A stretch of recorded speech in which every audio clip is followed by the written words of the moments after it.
Councillors, ladies and gentlemen, please be upstanding for the Chair and Vice Chair of Harlow Council.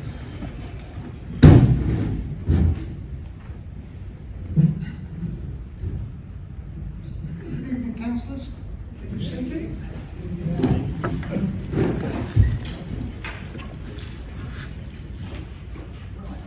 Apologies for absence.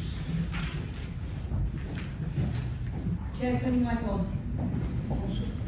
Thank you. Where's Councillor Williams? Two apologies from us, Councillor Alistair Gunn and Councillor Colleen Moss.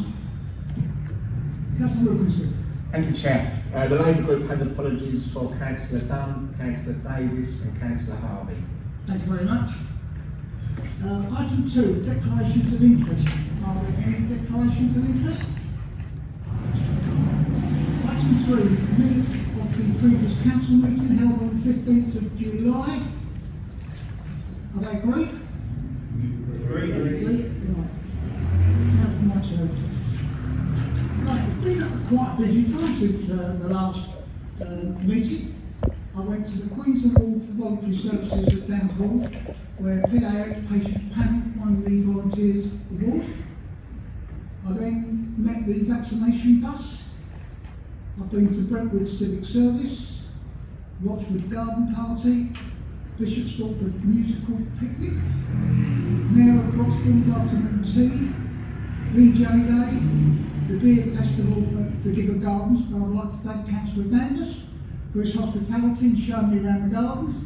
And if you haven't been, it's well worth a visit. I also went to the community embrace around the world food. We then had my golf day, which was a very good day. We had 60 players playing in it. Public health which actually won the competition, and 3 of our councillors came second. Also went to the inauguration of the new Bishop of Chelmsford. Also attended the Great Britain Spring Clean. I also opened up the same day the Five Ways Pizza Shop, and also was at the opening of the new sculpture at St Mary's Little Pond. I then attended the High Sheriff's Garden Party and the Salfordworth Civic Service. Coming up is my civic service on the 7th of November. We also have a Red Church Brewery Tour, which is on the 13th at 2:30 or on the 20th at 6:30. Tickets are going very, very well. If you want to book, please get in contact with Lisa. Mr. Hunt. Yes. Sorry, I've only just seen the answer, so I've got to think a bit.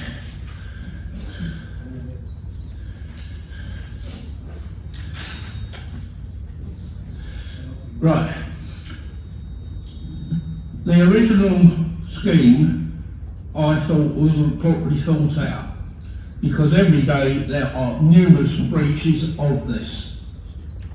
Is that still your question? What is your supplementary question regarding the answer that you got? Well, it says that it can't be amended, got to go through various other orders and that. What is your question? What is your question, Mr. Host? My question is,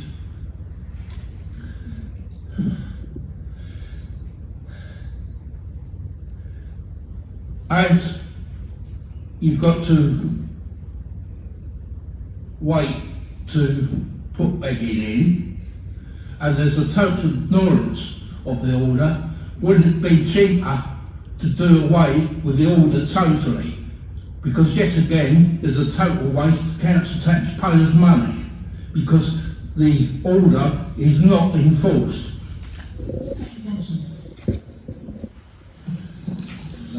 Thank you, Chair. Sorry, I switched off. Thank you, Mr. Clerk. And thank you for your question and your supplementary. I think I share your concern about public space protection orders and their viability. I think we've had a good debate in this chamber about that back in 2019. The fact remains, Mr. Hope, that this will remain legally enforced until August 2022. to make any changes or to renew at the end of that or not renew will still require the council to continue to gather the evidence of effectiveness at the moment. So I think at the moment the public space protection order will remain in place until August 2022, and as we gather more evidence over the coming months, we will then be able to make a future determination about the future of PSPOs or not. Mr. Howard, you've got a second question. Do you want to read this out, or No, thank you, Fred. have you got a supplementary? No. Thank you. Questions for councillors, we've had 4. Councillor Clark. Is she here? Sorry, Chief. Pets Corner took huge steps to remain a sustainable, popular service. What are the new administration's expectations regarding the future of Pets Corner? Are there plans to generate more income? If so, what exactly are they? Councillor Johnson. Thank you, Chair. Pets Corner is a much-loved council asset that makes an important contribution to the health and well-being of our community. Our administration is exploring options to invest in the council's much-valued statutory services, which includes Pets Corner in the wider portfolio. There are no plans to make changes to the council's community services budgets that will negatively impact frontline delivery. Work continues by our administration on delivering an updated medium-term financial strategy and budget for the next municipal year that focuses on extending opportunity and prosperity, the guiding focus that flows through everything the council will aim to achieve in the future. The council's community services will play a key role in promoting inclusion to help realise the goal of extending opportunity. To practically achieve this on the ground, our administration is exploring opportunities for additional income generation at Pets Corner, which includes looking at further educational opportunities and scoping the potential to expand the use of the Learning Centre as a more established conference facility. Councillor Clark, have you got a supplementary? Yes, thank you. Well, I think we agree very much on the importance of Pets Corner, and I'm pleased that there are no plans to make changes that will negatively impact it. There is a fine line between commercialisation and simple income generation. Can you make a commitment that you won't be introducing entry charges to Pets Corner? Councillor Charles. Chair, this administration, let me be crystal clear with the Labour administration, will not be introducing charges at Pets Corner. Only this week, Councillor Clark, did we announce additional investment in Pets Corner, new cladding, larger stable windows for viewing access for young people, particularly families that visit that centre. I myself and colleagues in this room have visited Pets Corner and recognise the value of a free opportunity for families that may be struggling, that are able to go to that petting zoo, and the excellent work that it does. And fundamental to our support is making sure those families are able to access it in the future. This council is serious about investing in its community facilities for the benefit of residents, and is focused not only on the residents but the welfare of the animals at Pets Corner. So I take great issue, Councillor Clark, with your suggestion, because it hasn't entered my thought process whatsoever. Councillor Davis. Sorry, could you repeat that last sentence? I didn't hear it. What did you take exception to? I take exception, Councillor Clark, that you would suggest this administration would charge families, vulnerable families, to enter Pets Corner, because that thought process has never entered my mind whatsoever. Councillor Davis. Do all the sitting Harlow District Councillors live in Harlow? Councillor Perry. All Conservative councillors live in Harlow. As the Labour ones, I can't comment. Have you a supplementary question, Councillor Davis? In that case, Chair, would the portfolio holder ask the Conservative councillors to make it clear in their declaration of interest that they do live in Harlow? That is unless, of course, there are no fixed opposed. Your second question, Councillor Davis? That was it, Chair. Oh, sorry. Councillor Payne. Yes. Thank you. Councillor Johnson. Thank you, Mr. Chairman. I thought it was every councillor's right not to declare that if they wish not to. Correct me if I'm wrong. Can we ask the ruling officer? The discretion has been given to the civic offices as their address on the form on the internet. Thank you, Mr. Chairman. Councillor Davis, your second question?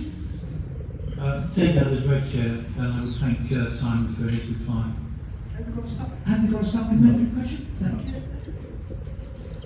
Councillor Birkin.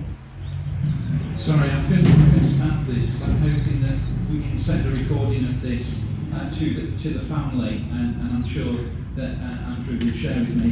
Before I ask the question, can I also, and I'm sure Andrew will share with me, our recognition and thanks to Michael Casey for bringing this issue to the attention of the wider community over the dreadful issues. But my question was, last week was the 20th anniversary of 9/11, where 2,977 people were murdered.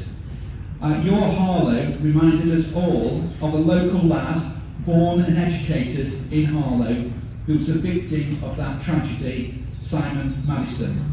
Whilst he moved to America, he should be remembered by Harlow in some way. I ask the Council at the next opportunity that we find a naming opportunity to recognise Simon's life and his ambitions.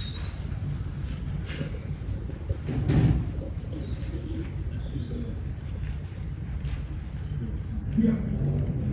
Councillor Johnson. Thank you. I thought Councillor Durkin had a further part of his Yes, I thought question, he did, right.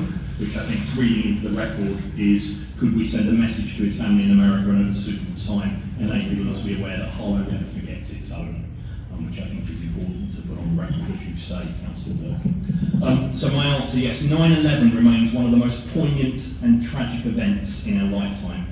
And on the 20th anniversary at the weekend was a powerful reminder to reflect on those who lost their lives, including Simon.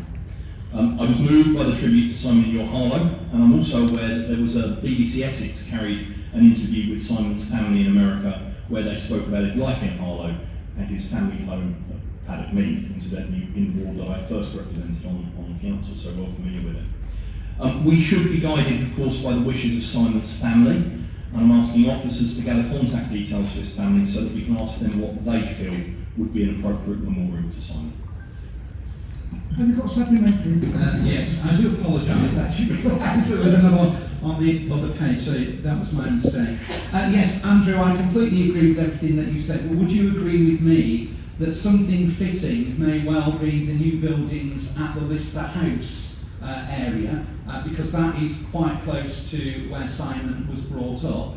But also equally, I hope we can also look to see whether or not there is somewhere, like somewhere in the town park, that we can actually have an area where we can go, we can enjoy, and we can remember Simon as a good friend and a good comrade of Harlow. Thank you. Councillor Johnson. I think, Councillor Durkin, there are a number of places around the town where memorials could be. I'm told Simon attended Abbotswold School as I did, primary school. So I think there are lots of places around the town that could be appropriate. I don't want to specify something until we've had a chance to speak with his family and see A, if they're happy, and B, what they feel is appropriate. But I'm happy to invite Councillor Durkin to join me in a discussion with that once we have details from the family.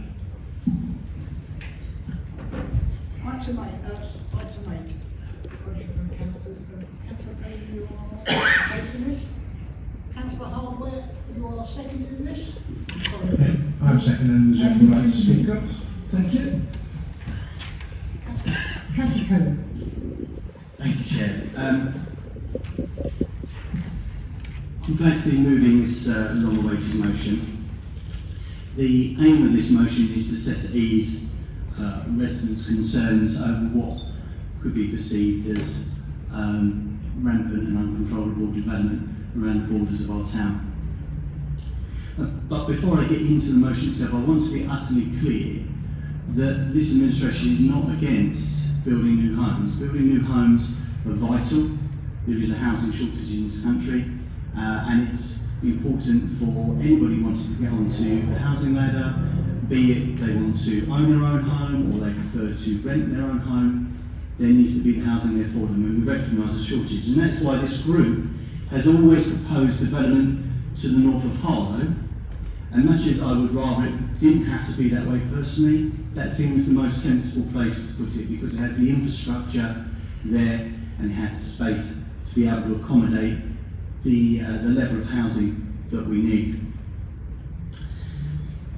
But let me be clear, in building homes we shouldn't forget the residents that already live there, and there shouldn't be a race to the bottom. It shouldn't be just a numbers game of getting houses up. And the problem with allowing development to the south and west, indeed to the east of Harlow, is that it has the very likely impact of reducing the amenity of where our current residents live, because we do not have the infrastructure, and we will not have the infrastructure there to be able to cope with such vast amounts of development that's been proposed to be passed. And what I'm going to do something, I'm actually going to read the motion out loud, because I think the motion itself covers many of the sentiments that we have here, and I think it is very important to make this very, very clear. That this council recognises the huge concerns many residents have about the proposed development around Harlow, including Summers West, Catherine's East, Latin Priory into the east of Harlow. There are worries that these developments will overwhelm the existing town infrastructure, services and amenities. In particular, these concerns surround transport links in the west and south of Harlow, as I've already mentioned, and the lack of capacity on Southern Way, Water Lane, Cordley Road and the B181 Epping Road, and the potential impact on local medical and educational services.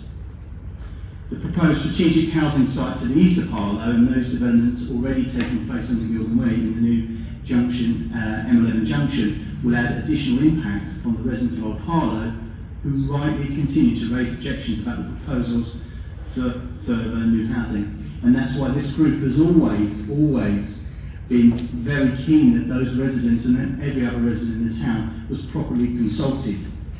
And they were never consulted on where new housing sites were going, merely about the process of developing the local plan. So, in support of everything I've said so far, our motion reads as such that we remain against growth to the southern and western boundaries of the town, preferring any growth to be the north, Gilston Villages and east of Harlow. Will make any representations necessary to communicate that it does not support any development of Summers West or any other developments to the south or west of Harlow. We will not sell or lease any rights or lands or rights of way which we possess that may assist in the development of Summers West or any other developments to the south and west of Harlow. We will put in place a plan to do everything possible to mitigate the strategic housing site to the east of Harlow, a housing site that if we had been in administration we would not have allowed to have happened.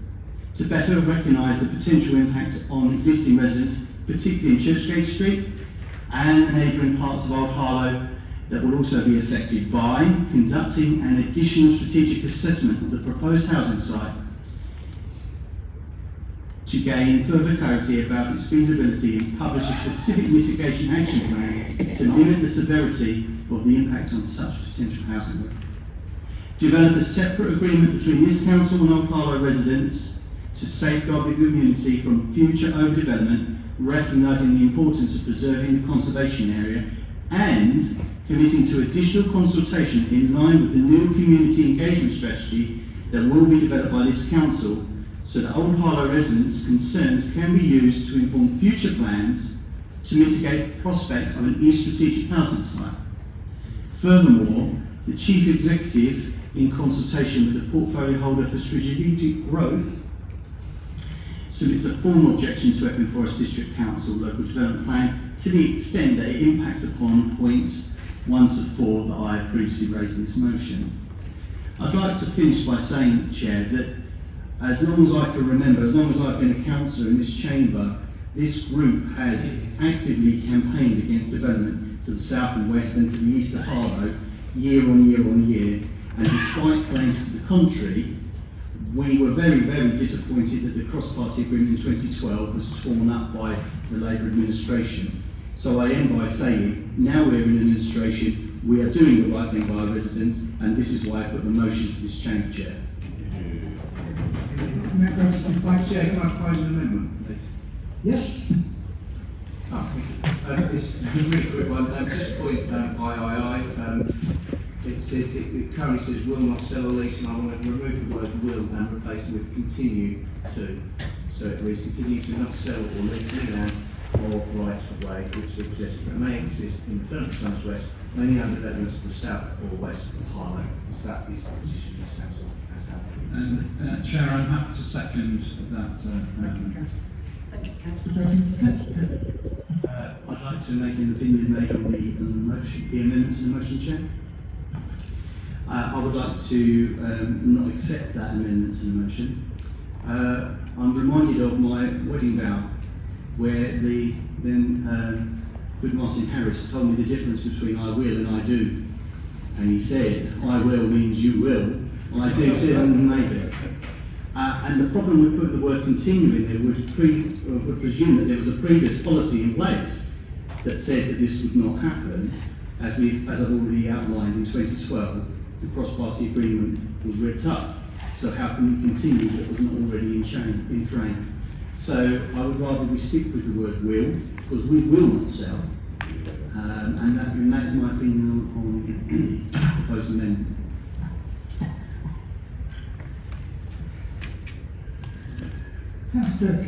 Sorry, so the process that we're allowed to speak to the amendment? Yep. Oh, okay, thank you very much. Many people in this chamber will recognise that we have been having this discussion for 10 years or more. Some of us have aged quite well as a result of it, but I do remember the historical working relationship that we had and with Andrew and others over this particular issue. Ever since John Clemner came as the leader between 5 and 7 years ago, the Labour group have always made it very clear that we are not for sale. We will not sell those golden threads or those golden lines that break between us and Epping Forest. It is true developers have been to us on a number of occasions asking for us to look at things.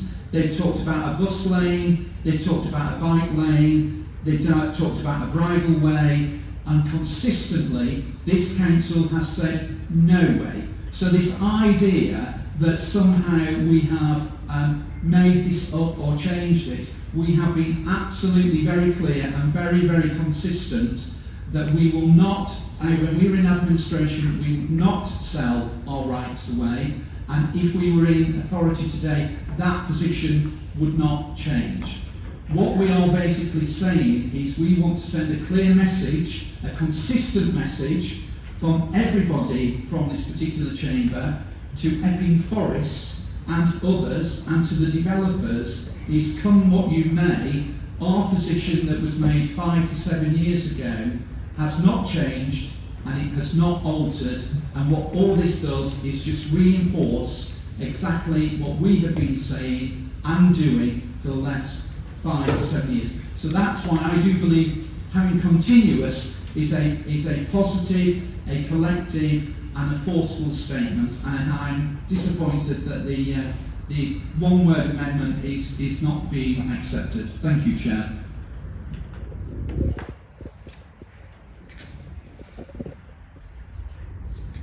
Councillor Perry, do you want to reply to that? The amendment? Yeah. I've already made my opinion on the amendment, no.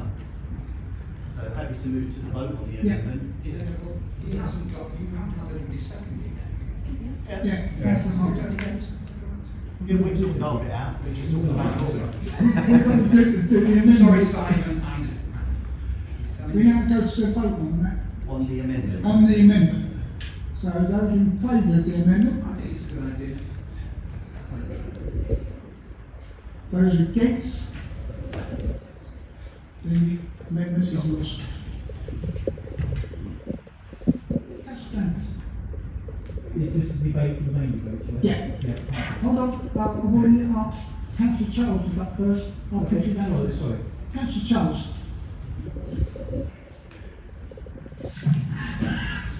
Thank you, Chair. This motion is an important step by our administration to ensure that this authority listens to residents who remain concerned about the strategic housing sites included in Labour's local plan.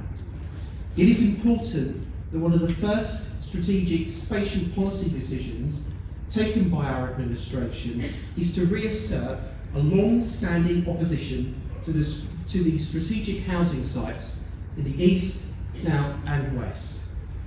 The will, in particular, of Old Harlow residents was totally ignored by the previous administration, which is why this motion calls for a special consideration to be taken into account for Churchgate Street and neighbouring areas in the ward that will be impacted by the proposed strategic housing site to the east. Any attempt to mitigate the impact to the site to the east, with a further strategic assessment to gain clarity over its feasibility, is a welcome opportunity to interrogate the original assumptions pursued by the Labour Party. I will add that my opposition, of course, does not extend to the proposed new Harlow hospital site. This is a much needed acute care facility that will offer a great opportunity in the future to boost positive health outcomes alongside primary care provision, particularly after the last 18 months and the impact of the pandemic. This motion rightly factors in the conservation area that covers a large part of Old Harlow. It is important that the Council remains wedded to the commitment that Old Harlow's special character, its environment, its historical features are all protected as much as possible. The pledge to provide additional routes for consultation is also a much needed step, as Old Harlow residents were ignored by the previous administration, who failed to consider their legitimate concerns. Shame on them. That can never be allowed to happen again, and this administration will engage with its residents, not close the door. Safeguarding the special character of Old Harlow does not, in my view, restrict the ability of this council to develop the right infrastructure and housing density to meet the exciting promise of growth in this town, so that Harlow can become a more competitive economic centre in the east of England. This is a step forward because it enhances our ability to be responsive to community need and respect our heritage as a town. This sensitivity to the past is a bedrock of any mature vision for scaling this town's ambition to provide housing opportunities for current and future generations to enjoy.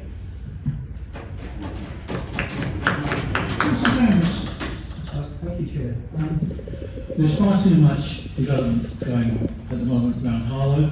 We can also see our neighbours, Bishopsthorpe and so on. I don't really want to intrude on this private grief between Tory Harlow, which it is unfortunately now, and Tory Epping. But perhaps the leader of the council could actually talk to the leader of Epping Council about this. I don't know if he's had any meetings. But let's get the facts straight. It's the government that actually set down the amount of development that's actually necessary in a local plan. And in those circumstances, the government's fixation on 200,000 houses a year, all in the private sector. There's no account for public sector housing. And I would support 200,000 houses a year if at least 100,000 houses, as it used to be, are for council housing and for people to actually be able to afford rent. Let's cast our minds back as well. The whole town gathered together, both Labour and Conservative, over Gildon Way development, and I compliment the Conservatives on actually backing the Labour's opposition to Gildon Way. Meeting after meeting we had in Old Harlow to actually oppose Gildon Way. It was even opposed by the inspector when he went to an appeal. Who actually gave permission for building way development of 1,000 houses in Old Harlow? Eric Pickles, the Conservative Minister for the Environment.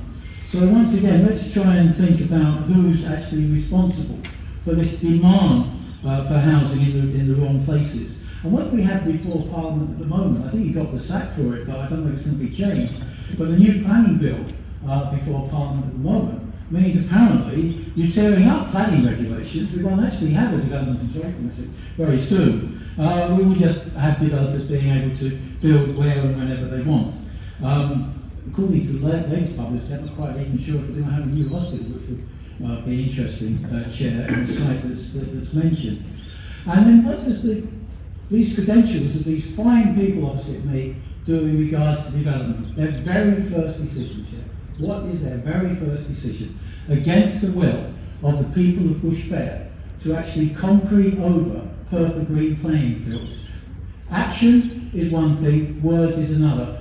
I can see what they do by action in terms of words, very worthy, I'll support the resolution, but at the end of the day, let's put the blame where blame is due, Chair. Thank you. Councillor Durkin. Like Councillor Danvers, I welcome this motion because all it is doing is reinforcing what we have always been committed to, and all this is doing is realigning and re-establishing our commitment as a council to protect our environment over these issues. Gerald is absolutely right. Churchgate Street and Harlow, Old Harlow, are wonderful, and they're a precious resource that we need to protect, and we need to build, and we need to rejuvenate, and we should never put them at risk, and we have never ever put them at risk over these particular issues. The challenge we've got is actually at the back of us with Sumners West and Latin Priory. And there are two particular issues about that. Latin Priory, which falls just behind Harlow Common, as we all know, there are a couple of gateways that the developers are desperate to get their hands on. Fortunately, we own them, and as was already said by Joel and others, and Russell, is that we are absolutely deeply committed that those gates will remain closed for as long as we possibly can, and that's why we welcome this motion. We do have a problem, however, in Sumners, because even though we have got the roundabout that goes nowhere behind the Herald and upwards, and that is the golden thread, and again we've made it very clear we won't sell that, and even though we've got the land down at the Water Lane roundabout where the horses are, and that's where one of the developers wants to bring in a new road, and we've made it abundantly clear we're not selling that.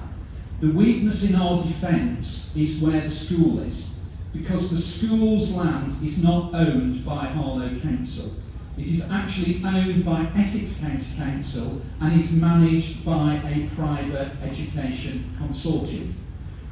All the county councillors in this room should also make an absolute declaration, because we do know that the developers will and have been to Essex County Council in the past and said, we will build you a brand new school, we will relocate your brand new school, but for that we want your land.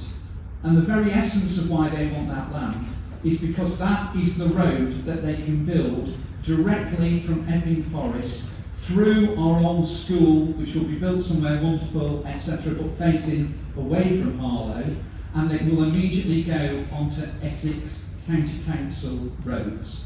So I hope we can all unite and we can send an absolutely clear message, both to Epping Forest but also to Essex County Council, that in no way, no shape or no form you can invest in that school, but you cannot sell that school. And if we can lock that down, I think we've actually got something that the developers can't touch, can't come out, not unless the government changes the rules and regulations, which is a possibility, but the bottom line is we are united as one, that we are opposed to selling, leasing, lending, whatever you want to call it, any of those golden gateways that would allow access into our town. It's not reasonable, it's not fair, it's not right, and we will support this motion. Thank you. Thank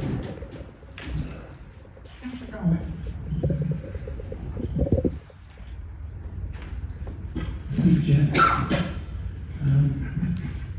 won't apologise for repeating some of the statements my fellow councillors have already said, but I'd already prepared my speech for tonight. Chairman, members, I stand before you tonight in support of this motion and add my concern to those residents who would be affected by these developments proposed to the main by Epping Forest District Council and to be included in the new local plan which is currently in discussion. These developments are proposed to abut our southern boundary at Sumner West, Catherine's East, Blanton Priory and the strategic housing sites to the east of Harlow, Churchgate Street. My fellow councillors have spoken about Sumner West, Catherine's East and Blanton Priory, Roses, so I will not repeat our strong opposition to develop in these areas.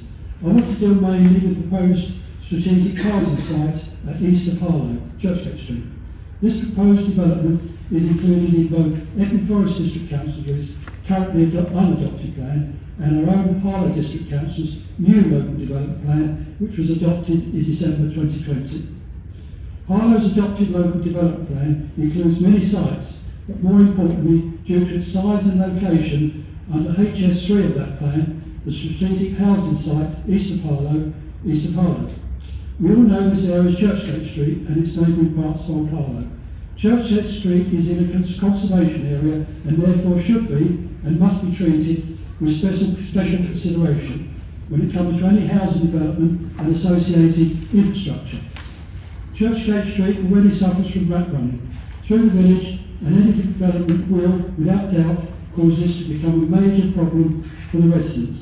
I've lived in Old Harlow for over 30 years, and it's a very special place to the local residents and my fellow councillors and myself. Over the last few years, Old Harlow has seen a large number of dwellings built around this area, namely Church Langley, New Hall, and more recently the Guild Park development, which is currently under construction and will result in a further 1,100 dwellings. Apart from the housing developments,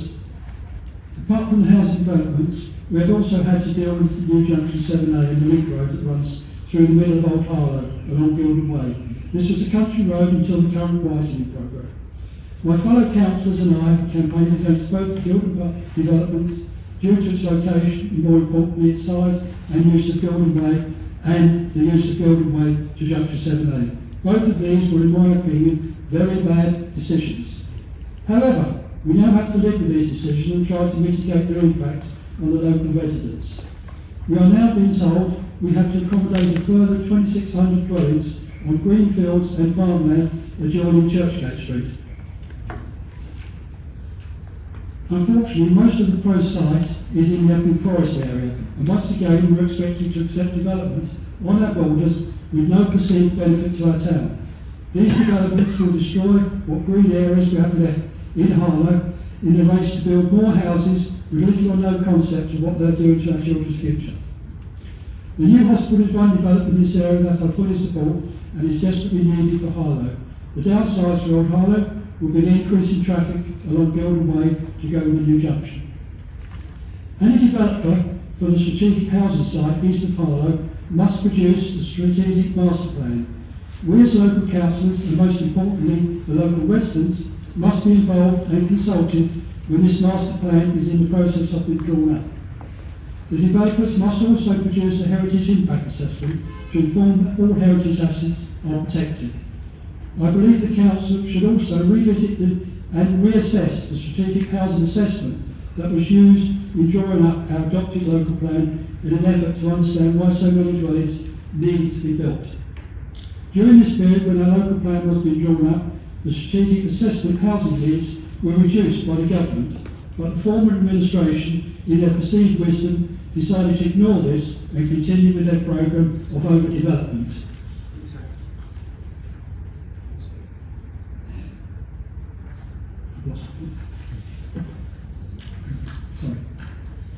Stuck together. There is no current road infrastructure for the area, which is therefore in effect landlocked to some extent. The new administration has pledged to review this site as a matter of urgency, not only because of the the drop in the number of dwellings required under the strategic housing assessment that we are required to build, but to continue with the planned number of dwellings on this site would be, I submit, overdevelopment and would blight the lives of all residents who live close by and should be built and it. I've nearly finished, James. Okay, sorry. Just to confirm, my fellow councillors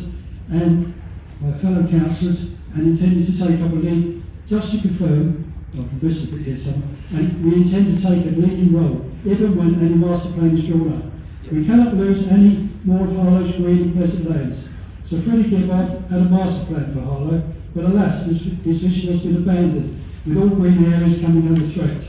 Your new Conservative administration will promise to continue to oppose any further erosion of our green spaces, both to the south of the town and to the east.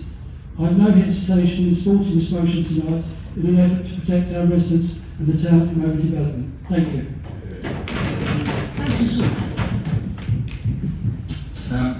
I must admit I was naive on many of these matters, so I've done a little bit of research, but I just want to respond mainly to a few points that have been made.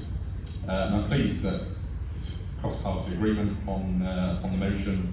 I was just surprised that the previous Labour administration didn't pass such a motion, and in fact tore up the cross-party agreement in 2012. But nevertheless, one thing that I think has been a striking omission, perhaps, from both Councillor Danvers and Councillor Durkin's contributions so far, is the mention of their local plan. They haven't spoken about their local plan, which included these sites, but you know what they did do? They all voted for it.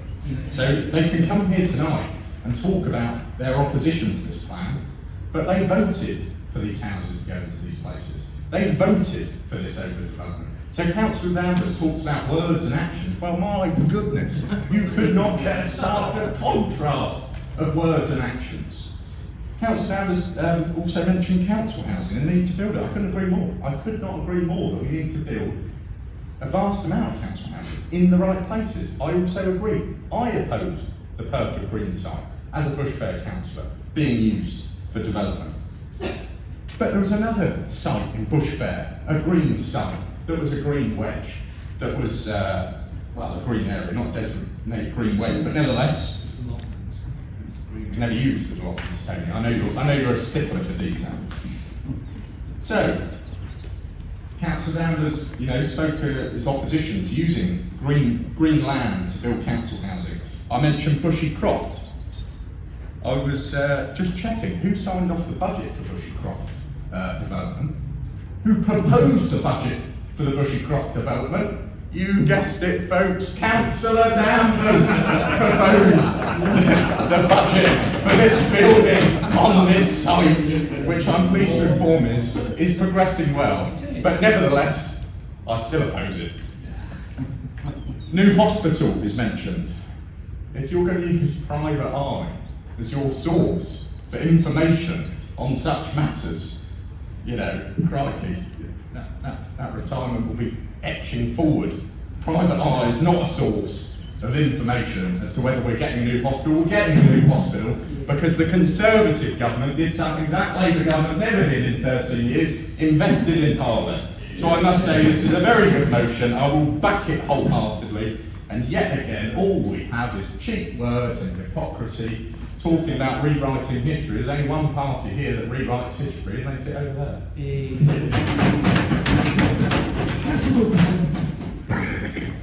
Thank you, Chair. In supporting the motion, I actually agree with a lot of what's been said on both sides and disagree with a lot of what's been said, particularly from the opposite side. Councillor Durkin's already eloquently told us tonight a lot of this stuff here is not new to us. It's something that we've already put in place many, many years ago. Speaking as a Harlow Common councillor, myself and Councillor Holcomb, and before that Councillor Tull, have always raised concerns about the Latin Priory estate. We've always raised concerns about what Councillor Durkin said about the Gateway. Myself and Councillor Holcomb have attended many Harlow Common Residents Forum meetings, but this is quite a thorny subject, and we've always raised our concerns. And just to be history, which has not come from private rights, a bit of property history, is many years ago, I think it was Councillor Andrew Johnson brought several motions along this subject to the Spurling Chamber. Our then leader, Councillor John Petner, gave this group a free vote. Both myself, and it's probably archived somewhere on video, both myself and Councillor Holden voted with the Conservative group about our concerns and stopping development that inquiry south and east of Harlow. So this is not someone coming through with their white charger tonight, this is all brand new, and you've always been opposed to it. That is not a fact. The facts are we've consistently, myself and Councillor Holden, raised concerns, particularly around that inquiry, and consistently have always voiced our opinions on that. We have problems to face, and I think we should all be level-headed and adult about those problems. A lot of this land has been said previously by the opposition is in Epping Council. They are holding a great deal of weight in this argument. We can, as Councillor Durkin said, we can shut the gateways off to them, we can make it really difficult for them.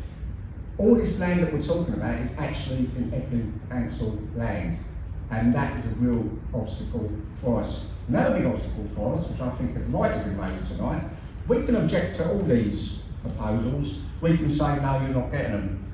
What happened to Gordon Way? The Conservative minister then held the appeal and granted them permission to put that all over Old Harlow. So while we're being the champions of Old Harlow, and this is why I've got nothing wrong with Old Harlow at all, but that's the place.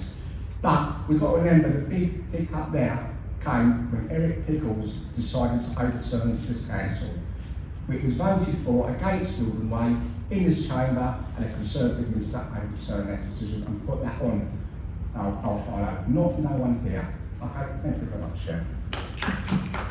Councillor Harlow, would you like to? Thank you, Chair. No, I apologise, I'm going to repeat some things that other people have said. Harlow is going to grow in the coming 30 years, as we discussed actually this time last week when talking about the town plan. There has to be sustainable growth in the right place and with the appropriate infrastructure delivered in a timely way, namely when the homes come forward. This group has opposed development south and west of Harlow for many years, long before I was a councillor, preferring instead growth to the north of the town. The previous administration agreed with us, but then did a spectacular U-turn in 2017 and withdrew the objection to the Epping Forest local plan, in effect supporting development south and west of the town, but with no guarantees on either soft or hard infrastructure being in place. This allowed the Epping Forest local plan to progress until today. We are in the final stages of the process, with the main modifications going through public consultation ahead of the plan probably being approved and then, by the inspector, and then being adopted by Epping Forest Council. We have perhaps come to power too late in the local plan process. The inspector may see our contribution as such, the principle of development having been examined previously. Who knows? We will have to wait and see. But listening to the opposition tonight, anyone would think that they are opposed to development to the south and the west of Harlow. But the fact is, in 2017, you reversed your objection. If you hadn't reversed your objection, I am sure that the inspector would have changed the plan or found it unsound, and we wouldn't be where we are today. But the fact is, you reversed your objection. And that's the key thing. You reversed your objection. This motion coming before you reiterates our long-held belief that development should be to the north, not to the south and the west. The position is actually supported by Sir Freddie Gibbard himself, who talks about growth to the north and closing the circle. But whatever development comes around Harlow, there are several elements that have to happen. The first is there must be proper consultation with Harlow residents. This has been missing, both with the Epping local plan, who have no obligation to talk to our residents, and in our own local plan, where you did have an obligation, but you did the barest minimum you could to get away with it. The infrastructure has to be in place as the first homes come forward, especially transport and these sustainable transport corridors. The new development, and this is quite important, has to be properly integrated with the existing town, so the new residents feel part of the community and the existing residents don't feel alienated. And finally, proper steps to mitigate the development for the town has to be in place, such as Section 106, nomination rights, and so on. So I will be supporting this motion going forward.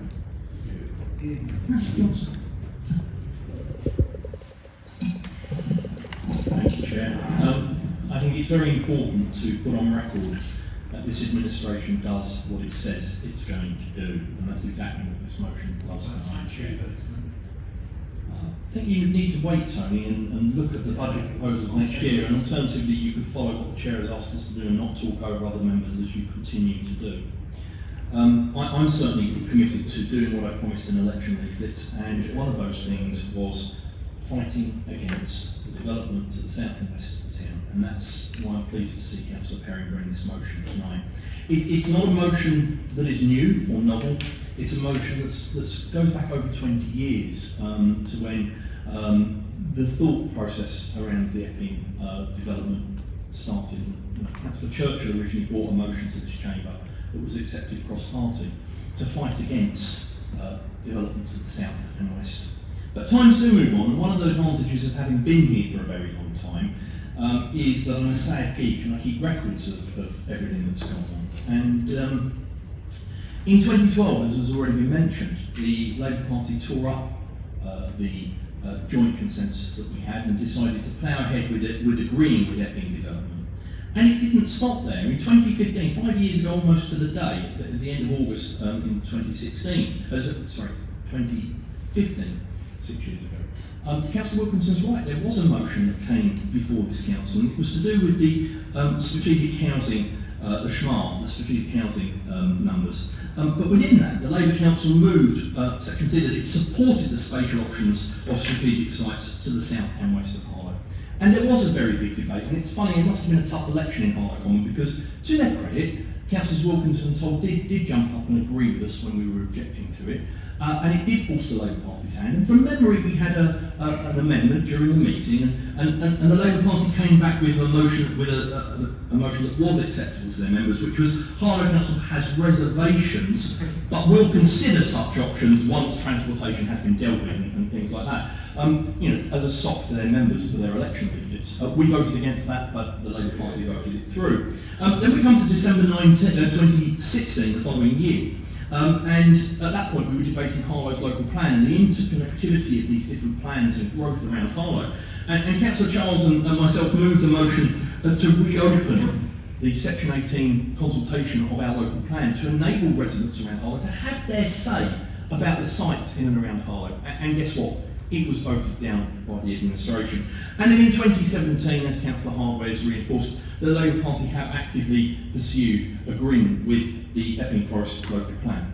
I'm quite happy to tell Councillor Danvers that I've told Chris Whitbread and the leading members of Epping Forest District Council on many occasions that I don't agree with their local plan. I don't agree with the growth to the south and west of Harlow.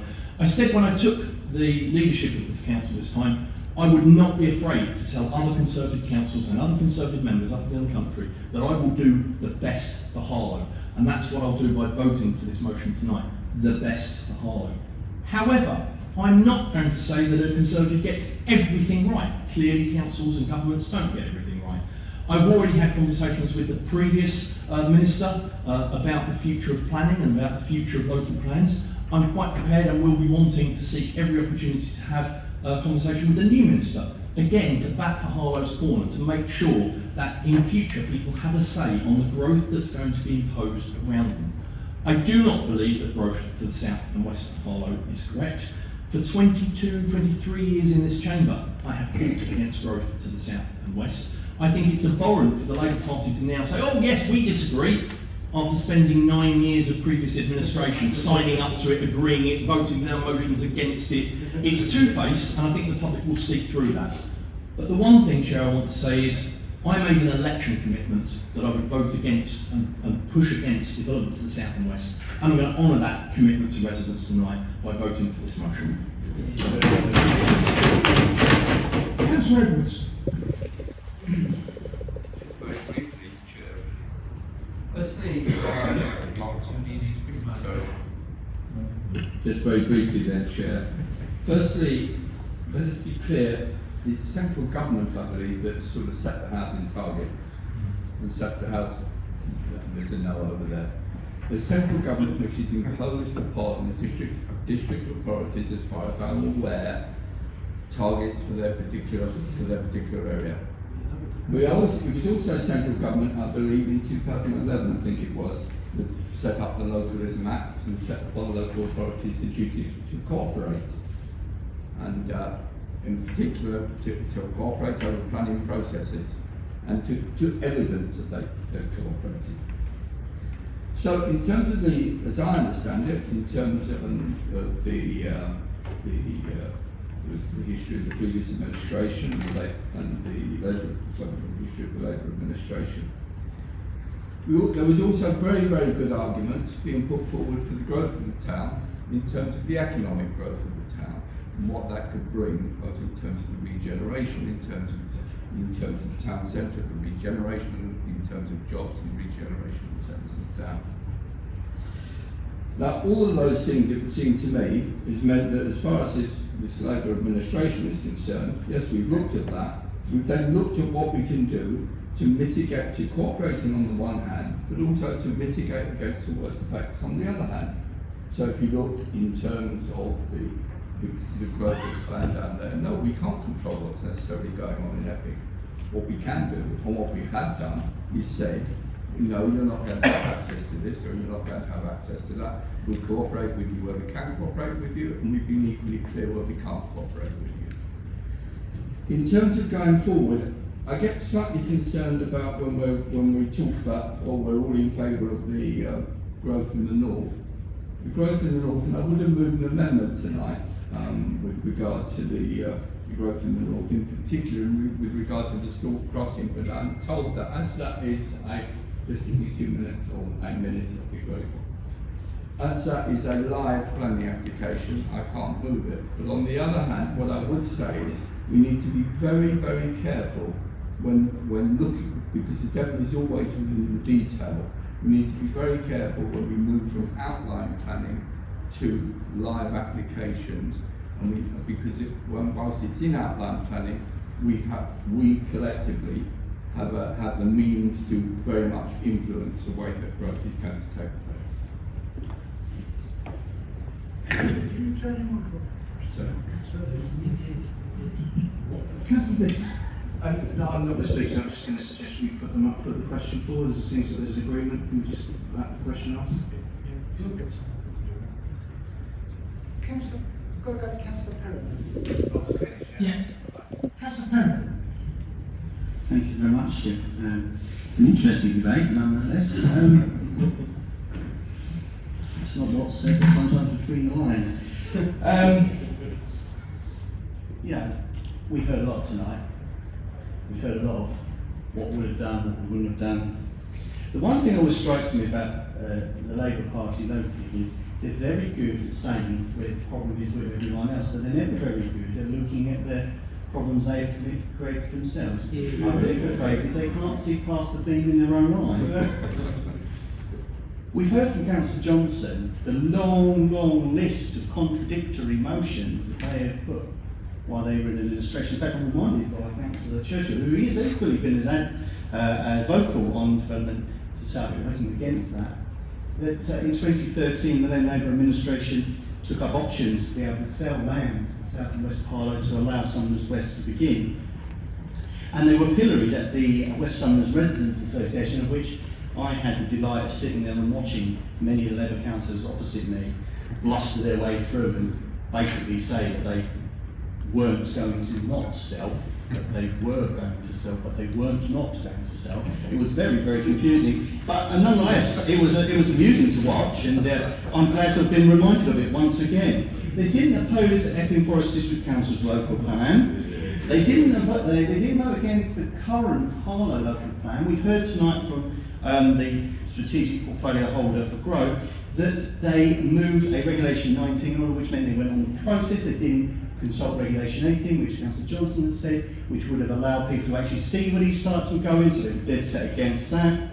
And so, in the round, you know, I'm welcoming the Damascus-like conversion yet again. And, you know, we all know about the ebbs and flows of political fortune, and, you know, one day they may well win again. And then we'll be in the position of watching them tear up possibly a cross-party agreement they're about to sign up to, and then we can watch them deny it all over again. But for now, that isn't the case. We are here, we are where we are, we are honouring our election commitment and our long-held campaign to oppose developments in the South West Island. And we've heard much mention about planning committees and who's going this way. Remember, planning committees, and I didn't educate many people on the other side of the chamber, but sometimes I feel I must. You know, I'd like a day off from being a teacher one day, but they just won't let me have it. Which is, that it's a quasi-judicial committee. In other words, it has no strategic oversight. They have to go with the material planning laws that are in front of them. And if your local plan prevents them from making an opposing decision to one they want, it lays us open to appeal, which would cost this authority money. But then again, they don't really care about it because they love burning the cash, don't they? So even way you box it, they can't handle it. So I'm really glad you're going to support this. I'm really glad that. Really glad you didn't go on any further, Councillor Edwards, with your so-called motion or amendment, because that would have been a bit dodgy, and I think many people realise that. You think your leader couldn't say any furthermore. And I'm really glad that we've had this debate and that we're able to show that we are honouring our election commitment to the people of the south and west of Harlow, and that we are going to do everything we can to mitigate impact to the east of Harlow, which is only the right and proper thing to do. Thank you, Chair. We now go to the vote. Those in favour of the motion? Those against? That's carried unanimously. Item 9, reference from Cabinet and committees, is about the DFT standards. Can I have a proposal, please? Thank you, Councillor Church. Can I have a second? Seconded. Thank you, Councillor Johnson. Is that agreed? Right.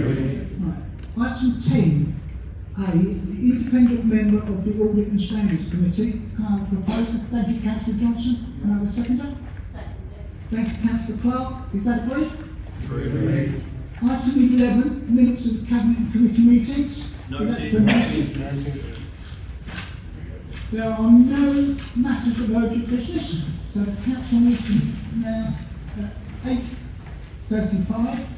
If you'd like to join me in 10 minutes in the breakout room, there is some alcoholic refreshments. Councillor Johnson. Mr. Chairman, is there not a form that we can sign our name to to say that we were here going around? We'll have to stop that. Is there a form? Because I don't want to be accused of being